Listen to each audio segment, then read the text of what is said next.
लोग आजकल social media पर काफी एगो वीडियो ट्रेंड चलता जौन की एगो 12 साल के बच्चा बा और काफी उ हाइट में एकदम छोटा बा। कहल जाओ तो एगो दुनिया के एगो अजूबा बच्चा बा जौन बौना के रूप में बहुत ही छोटा बा। चली हम लेके आ गइल बानी यहाँ पे और लोकेशन के हिसाब से देखल जाओ तो ई पड़ी महाराजगंज से रानी बारी जौन गाँव पड़ेला वो गाँव में, और हम वहाँ पहुंच गइल बानी वो जगह पर वो लोकेशन पे। तो चली हम सीधा हम लेके चल रहल बानी वो बच्चा के पास। सबसे पहले हम लोगन के एगो बात बता दे चाहतानी कि ई जोन ए परिवार के जोन बा न जोन है अगल बगल देख झुग्गी झोपड़ी है देख रहल बानी सामने है, स्थिति बहुत बुरा हाल बा। काहे से कि यहाँ पे सोशल मीडिया के पत्रकार लोग बहुत आदमी यहाँ पहुंचता लेकिन ये चीज के दिखावे से वंचित बा। तो चली हम ये क्षेत्र जोन बा है पूरा झुग्गी झोपड़ी जोन कौना स्थिति में यहाँ लोग बानी लोग, ए पूरा परिवार के जोन खानदान बा कौना स्थिति में बा, हर चीज पूरा डिटेल्स में बताएम। तो चली वीडियो को लास्ट तक बनल रही। सबसे पहले अगर हमारा वो चैनल पर नया बानी ना तो अगर सब्सक्राइब कर ली ताकि ऐसा वीडियो रहो लेकिन हमेशा देखे के मिली बनी लो। दुनिया के सबसे अजूबा बच्चा जो है सामने ही गोद में ही दिखाई देता, सबसे कम हाइट वाला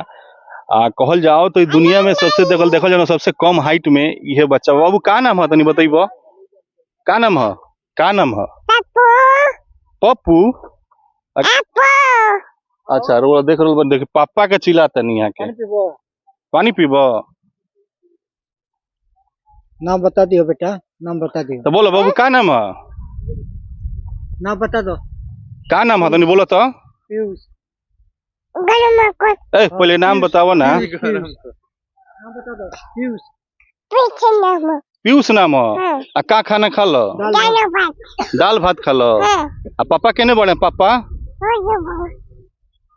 लो देख रहल बानी लोग कहे से चली यहाँ से यहाँ के पापा से हम बात करें जी। का नाम पड़ी रहो? कृष्णा राम। कृष्णा राम।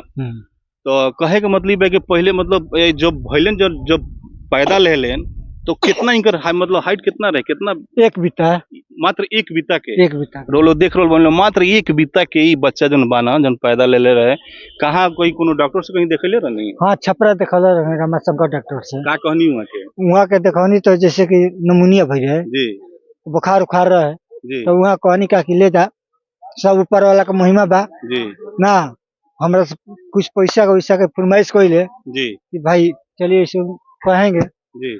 तो हमसे फरमाइश 1 लाख रुपया का कहले तो गरीब आदमी हमारा यहाँ जी कुछ सका ना बोले तो कहले कि ले जाइए दवा इसको खिलाइए और ऊपर वाला का महिमा है। और दवा ववा खिला उला के बाद में साल भर 2 साल के बाद लेकर हमारे दौड़े लागो फिरे लागो खाना वाना सब खाए लागो। चलो भाई कोनो बात नहीं। तो एक बात बताई अभी कोनो बच्चा से कोनो परेशानी बा जैसे जैसे लैट्रिन बाथरूम करे के में सब अपने से कर सब अपने से खाना पीना सब अपने से खाना वाना खा लेंगे। और कोनो परेशानी? और कोनो परेशानी का कहे के चाहे जे देखे वाला इस देखिए हम तो ये कहे जितना आदमी बानी आओ तनी जाते नहीं, हम तो ये कहे कि देखिए हमारा घर द्वार नहीं खे, घर द्वार नहीं खे, एको धूर जमीन नहीं खे। हमरा ये चाहे सरकार से चाहे मीडिया लोग से कि भाई हमारा घर द्वार बन जाए के चाहे, गरीब आदमी बानी। अच्छा अभी तक इंदिरा आवास रो मिलल बा कि ना? हमारा इंदिरा आवास में कुछ नहीं मिलल, अभी कुछ नहीं के मिलल। तो यहाँ के मुखिया के है? मुखिया बबलू तिवारी। तो वहाँ से रो भेंट कोई नहीं है कबो? वहाँ के तो 50 साल आइले आ जाइले जी है जो गड़ मजूरा जमीन बा जौन। अच्छा तो यहाँ फील्ड बन रहे बा। अच्छा बकरीओ खातिर ना लड़ कुछ बबुआ लोग कब्जा कर ले रहे थे। अच्छा। जैसे कि हमने कहनी जा कि हमने के ना तो मिल जाई तो बबुआ लोग से झगड़ो हो गए ना। ओकरा बाद में ई का कहले मुखिया जी अइले ओकरा बाद में वहाँ से एथी कट गई पर्ची कट गई तो फील्ड बनता यहाँ आ हमनी के घर द्वार बनने ना गए।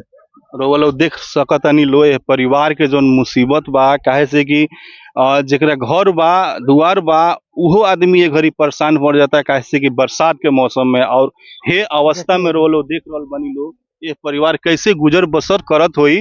तो चलिए हम कैमरामैन से कहम कि पूरा एरिया थोड़ा दिखाई आगे भी सब भाई रोवल लोग के मतलब सब खानदानी चलता है। हाँ सब खानदान है जी। अच्छा कमाए धमाए के का व्यवस्था बा? मतलब अब ये कमाई ले जाले जुगाड़ उगाड़ में खटी ले जी ना जुगाड़ में जना लड़का बच्चा को जना बनी लो? हमारा 3 जना लड़का 4 लड़की। 4 लड़की मतलब 7 गो बाल बच्चा बड़ा? 7 गो बाल बच्चा। अच्छा खाना पीना के? ये देखिए एक टाइम खाई ले एक टाइम उपास रही ले। तो चलिए कैमरा में से कम दिखाई है रोवर देखी पूरा जन व्यवस्था बा एकदम खराब स्थिति में बा और खाना पीना सब बाहरे बावे है आसमान के सीधा। चलिए तो चलिए ये बच्चा के मम्मी से हम बात करें कहाँ बनी? हो जा बानी बाबू हेने तक तनी अपन नाम तनी कोस के बताओ तो ना बता दो नाम बताओ तो पीयूष नाम है अच्छा तो चली सबसे पहले एगो बात बताई कितना बरिस हो गई यहाँ रहत रहुआ हमारा यहाँ 45-50 वर्ष रहते हुए 45-50 बरिस से यही अवस्था में बानी लोग बस यही जो हम बानी यही नहर पर रही ले आ दिन गुजारापन करी ले जी तो चलिए बच्चा के मम्मी से बात करे रो लगे बताओ तो नहीं आई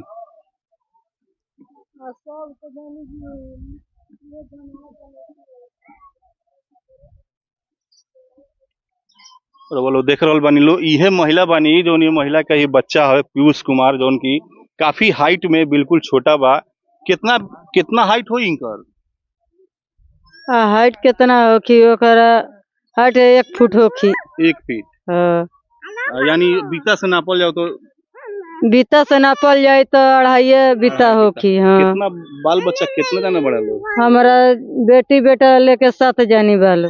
अच्छा हाँ तो रहे वही का सब ये व्यवस्था बा जान जब की रहे के कौन ये व्यवस्था बा आदमी नहर के ऊपर आदमी बसल बा उहे झोपड़ी उपड़ी आदमी लुगा आदमी गेड़ के आदमी बाल बच्चा के में सुतावेला बरसात में तो बहुत गजन हो जात होई बहुत गजन बा जन भैया की आदमी बरसात आवेला यानी पानी आवेला तो दूसरा के दुआरी धोर धोर के आदमी लुकात फिरेला बाल बच्चा के लेके छापत चलेला जने तेने से आदमी लुका छिपा के आदमी बाल बच्चा के आदमी लेके बैठा रहेला।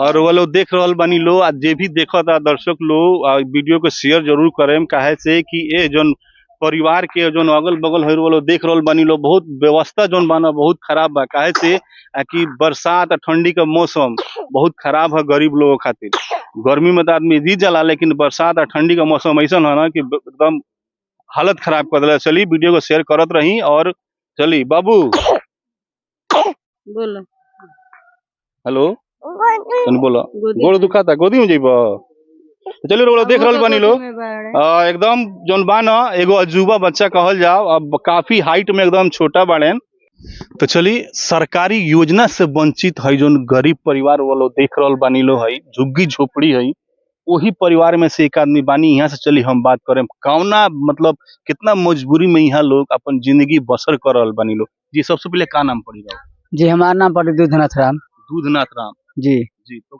मतलब भाई व्यवस्था जो किंग और वो लोग गुजर बसर करता नहीं लोग इतना है बुरा हाल है बावे है देखिए नीचे भूमिया से जगह पड़ता जैसे रह गल की जगह जमीन नहीं खे सबसे पहले रोए बताई कितना बरिस हो गई यहाँ रहत जी लगभग हो गए 50 वर्ष से 50 साल हो गए जी आज कमाए धमाए के जो किंग है मतलब जी माने खेती गृहस्थी आदमी करेला केहू के अच्छा मजदूरा करेला आदमी मजदूरी क के आदमी लिए वाला तो बाल बच्चा के आदमी पोसल पालन करेला बटैया खेत जोन होला मनी पर खेतों लेकर रोपे नहीं जी ना दूसरा के खेत में मजदूरी आदमी करेला मजदूरी जी दूसरा के खेत में मजदूरी क के बनिहारी क के आदमी बाल बच्चन के पोसल पालन आदमी करेला आ ये जुगी बा ना जगह बा ना जमीन बा ना घर बा ना दुआर बा नहर के बांध पर आदमी बसल बा आ बस के आदमी बाल बच्चा के गुजर करेला जियावेला पोसेला आ पोस के अपन माने जीवन वितरित आदमी करता और ओकरा बाद में कोई भी सरकार से भी मांग आदमी करता तो सरकार आके देख के आदमी चल जाता वोट खातिर लोग मार कहता मार पीटे लगता गरियावे लगता हनु और ओकरा बाद से हमन की और कुछ भी नजर नहीं खे रखत जे लोग कैसे जी कि रही कि ना रही वो से कोनो मतलब कोई के नहीं खे रह गई। तो एक बात बताइए वो जैसे ठंडी के मौसम आ चुकल बा जी कौना तरीका से किंग और हम लोग अब जैसे कि ठंडी के मौसम बा हवा चलते बा ठंडी बाल बच्चा का लग जाता वही में कहूँगा अगर सूते से ना आती वाला ठंडा लगला तो उठ के आदमी बैठ के गुजारा के रात भर काटेला आ दिन में एने मैंने खाना कहूँगा मैंने लकड़ी वकड़ी बीन उन के आदमी कहूँगा खाना बनावेला बाल बच्चा के खियावेला आलू का रखेला आदमी। बरसात में क्या करो अब बरसात में जो चिमकी आदमी कहूँगा जोर बिटोर के रखेला तो चिमकी किन के आदमी लिया वाला तो तान के बाल बच्चन के गुजर कर जाला और लुका के रखल जाला हनु दूसरा के उससे मांगल जाला तो कुछ भी नहीं मिल पावत ना सरकार से मदद मिलता ना मुखिया से ना सरपंच से ना वार्ड से ना कुछ भी से ना विधायक से कुछ भी नहीं मदद मिल सकत हमन के ना मिली बुझली न। चलिए वालों देख रहा बानी लो जो व्यवस्था बा ये परिवार के है एक ही परिवार नहीं है कम से कम नहीं तो कम से कम 15 कितना घर बानी लोग वालो? जी कम से कम 30 घर बनी जा। 30 घर यानी एगो गांव एगो जोन होला ना 30 घर यानी एगो गांव बस जाओ। और जोन बहुत बुरा दयनीय स्थिति बा यहाँ पर वो लोग देख लो बन लो कैसे कहीं नहर गंडक विभाग के जमीन है, वही गंडक विभाग के जमीन में यहाँ लोग अपन गुजर बसर कर रहे बानी लो। तो मुखिया से कहे गनी लो 50 बार है जी, खुद वहाँ के आके देखी ले, जाई ले, सुनी ले सब कुछ। हाँ सब कुछ माने पहले तो चलिए कैमरा में से हम थोड़ा सा आगे आई। चाची मुखिया से दरख्वास्त देले बन लो मुखिया के लो ओ दे अब वो दे कहता नहीं हम ना। चली चाची यहाँ के चल गनी जी। जैसे रह गइल कि मुखिया से लोग कहले बा, सुनले बा सब कुछ कहले बा। जैसे कि सुरेंद्र जी रानी है जी के मुखिया, तो वहाँ के बसौनी वसौनी सब कुछ कहनी। और वहाँ के हार गनी तब से बबलू तिवारी बानी। वहाँ के नजर में ये सब नहीं है कि माने बसियन सकी का करी हम जी ना, ये कोनो अथी नहीं है। तो चलिए देखनी लो सब यहाँ के जोन व्यवस्था बा काफी यहाँ पे दयनीय स्थिति बा कहल जाओ। तो चलिए अपन जोन भी विचार हुई कमेंट सेक्शन में जरूर दें। बहुत बहुत धन्यवाद। चलिए।